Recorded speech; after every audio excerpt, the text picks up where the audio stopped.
Nabii Isa alayhi salam ni nabii aliyekuja kwa Israeli. Manabii wote waliotangulia, wengine walikuja kwa watu wao, wengine walikuja kwa kabila zao, wengine walikuja kwa taifa zao. Ni Nabii Muhammad peke yake sallallahu alaihi wasallam ndiye alikuja kwa ulimwengu. Hebu rejea katika Mathayo, angalia ndani ya Mathayo 2:6 nasema hivi, Yesu alitumwa kwa Israeli tu, nao Bethlehemu katika nchi ya Yuda, hu mdogo kamwe katika majumbe wa Yuda, kwa kuwa kwako watatoka mtawala atachunga watu wangu Israeli. Mungu anamtuma Isa alayhi salam kwa Waisraeli, anasema nawe Bethlehemu katika nchi ya Yuda, ewe Bethlehemu katika nchi ya Yuda, hu mdogo kamwe. Anautabiri Mwenyezi Mungu mji wa Bethlehemu ambako alizaliwa Yesu, huu mdogo kamwe katika wajumbe wa Yuda, kwa kuwa kwako atatoka mtawala. Mtawala gani huyo? Aliyezaliwa Bethlehemu ni Yesu Kristo. Kaja kufanya kazi gani? Kaja kwa wana wa Israeli, sio Waafrika wala Wahindi wala Wazungu wala Wamarekani wala wa Asia. Yeye kaja kwa Waisraeli. Nawe Bethlehemu katika nchi ya Yuda, hu mdogo kamwe katika majumbe wa Yuda, kwa kuwa kwako atatoka mtawala atachunga watu wangu Israeli. Huyo ni Mungu. Je, tumuulize Yesu naye.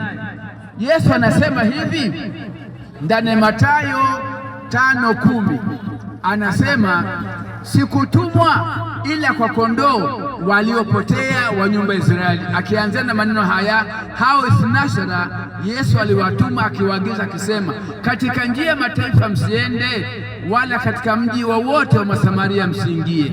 Afadhali shikeni njia kuwaendea kondoo waliopotea wa nyumba ya Israeli.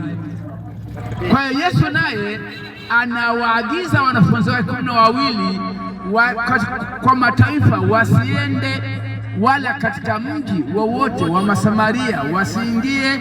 Afadhali washike njia kuwaendea kondoo waliopotea wa nyumba ya Israeli. Mtoto jina la kwanza akianza kusikia Allahu Akbar, Mungu mkubwa, Mungu mkubwa, huyo mtoto hayo ataganda katika akili yake, na akiambiwa neno la Mwenyezi Mungu litakuwa rahisi kunanda kwenye akili yake. Jambo kama hili ni muhimu sana, wazazi tulizingatie.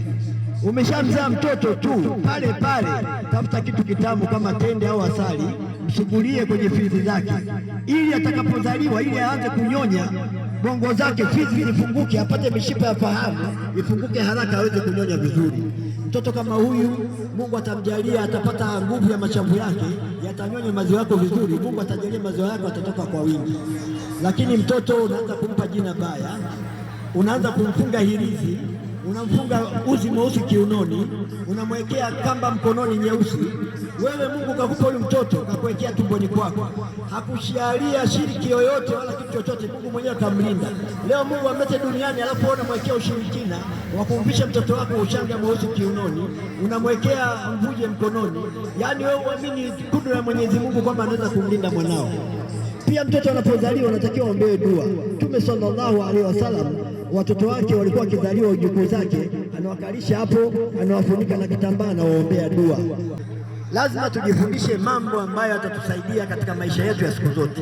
Leo watu wengi wanatumia nguvu ya giza, wanatafuta waganga, wanachanja chwale, wanatumia hirizi, lakini mambo yenyewe ni kidogo sana. Ni kurudi kwa Mwenyezi Mungu na kufundisha yale mafundisho ambayo Mungu ametuma mitume wake waje watufundishe sisi, ili tuyaige, ili tupate kufanikiwa hapa duniani na akhera. Leo mnaweza kuwa mmekijiwa kimoja, kila mmoja anagombania abiria, lakini wewe hujui Mungu aliyekwisha kuandikia riziki yako.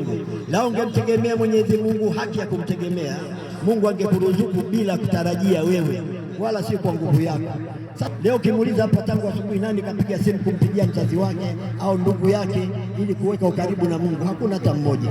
Sasa matatizo kama haya Mungu hawezi kuyafurahia. lazima Mungu atakuwa mbali na wewe. Kwa hiyo Mungu akiwa mbali na wewe, maisha ya dunia yatakuwa mbali na wewe, utapata tabu ya maisha, utapata dhiki, kwa sababu umeacha mwongozo uliokuwa sahihi. Mungu anasema uniabudu mimi kisha uheshimu wazazi wawili. Lakini leo tangu asubuhi hamna mtu aliyempigia mzazi wake simu, lakini mabebi wote wamepigiwa simu leo, wametumiwa hela za vocha, wametumiwa hela za matumizi, lakini Mungu wamesahau kumpa sadaka. Wazazi wamesahau kuwapa haki yao, hata kuwasalimia tu. Kama mzazi wako alishafariki, kuna rafiki ya mzazi wako. Je, ulishatuma salamu kwa rafiki ya mzazi wako? Ungefanya hivyo, ungekuwa kama umemheshimu mzazi wako.